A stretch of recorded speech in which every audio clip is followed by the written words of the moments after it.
Josef von Sternberg's 1931 film An American Tragedy is based on Theodore Dreiser's 1925 novel of the same name, which in turn is based on the real-life murder of Grace Mae Brown. Grace Mae Brown was the daughter of a dairy farmer who at the age of 18 moved in with her sister Ada and began working at Gillette Skirt Factory. Chester Gillette grew up well off, but with deeply religious parents who would eventually give up all their material possessions and join the Salvation Army. Chester would go on to get a job at his uncle's factory. You see where this is going. Brown was just 20 years old in 1906 when she became pregnant by Chester Gillette, her boss at the skirt factory. And then on July 11th, 1906, the two took a rowboat out on Big Moose Lake in upstate New York. It's believed that Chester struck Brown in the head with either a tennis racket or an oar and left her to drown. The trial gained nationwide attention. Chester was ultimately found guilty due to overwhelming evidence and a constantly changing story, and was executed on March 30th, 1908.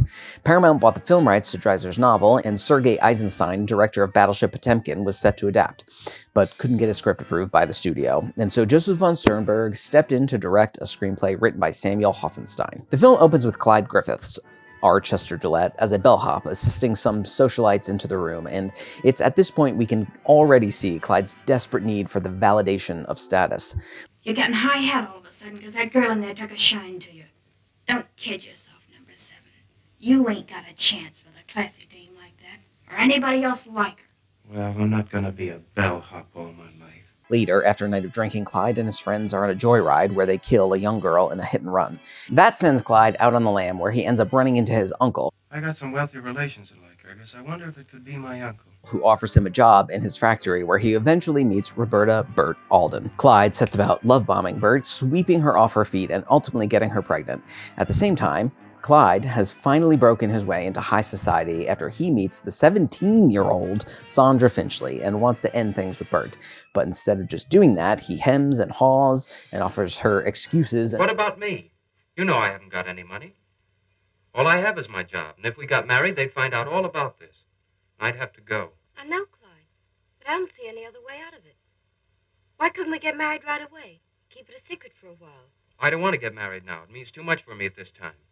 I haven't got anything to get married on. I'm not going to take a chance with my job. Until he gets the brilliant idea to murder her after reading about an accidental drowning in the paper. Clyde tells Bert that he's taking her on a trip to get married. The two row out onto a lake and Clyde gets cold feet. But whoopsie, the boat tips over and he decides not to swim back to save her. There's a trial and he's sentenced to death, and finally his mother blames herself. It's not your fault, Clyde. We never gave you the right start. We brought you up among ugly, evil surroundings. And while we were trying to save the souls of others, we were letting you go astray. Don't they always? This movie is the worst von Sternberg film I've seen so far.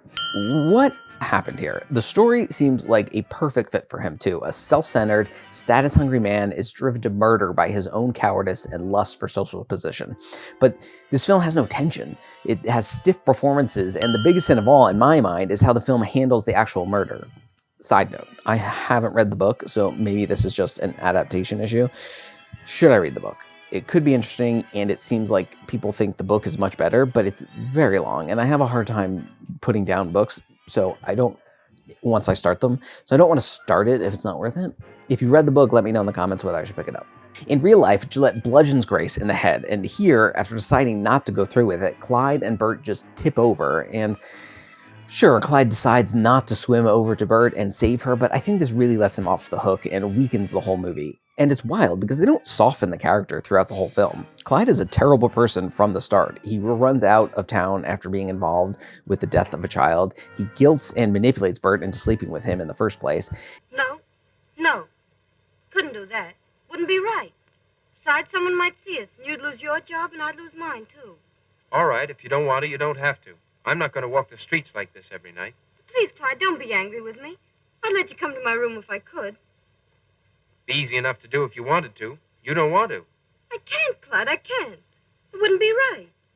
Suits me, if that's the way you feel about it. He immediately ditches her at the mere whiff of moving up in society. I don't think the film wants us to sympathize with this guy ever throughout the whole film, but then chickens out when we get to the climax.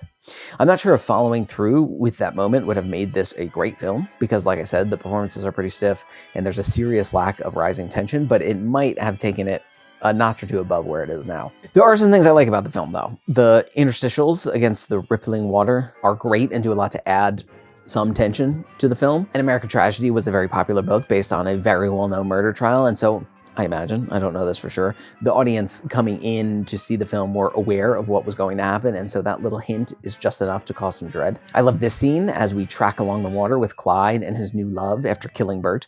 Everyone is partying and enjoying the lake when we hear gunshots luring Clyde to his arrest. The scene is proof of von Sternberg's skill. It's a really dynamic shot, and setting it on the lake, it really drives home the callousness of Clyde partying in a boat with his new love on what is ostensibly the murder weapon. Where was that the rest of this movie? So should you watch An American Tragedy? Yes, I know I was just really negative about it, but I do think it's an interesting misstep from a master filmmaker, and if you're interested in von Sternberg's filmography, you have to check it out. And if you're interested in checking out some more films I've seen from 1931, or how I ranked all the films I watched from 1930, click the things. And in the meantime, go watch something old. Other than me, von Sternberg. Von Sternberg. He's a stern iceberg.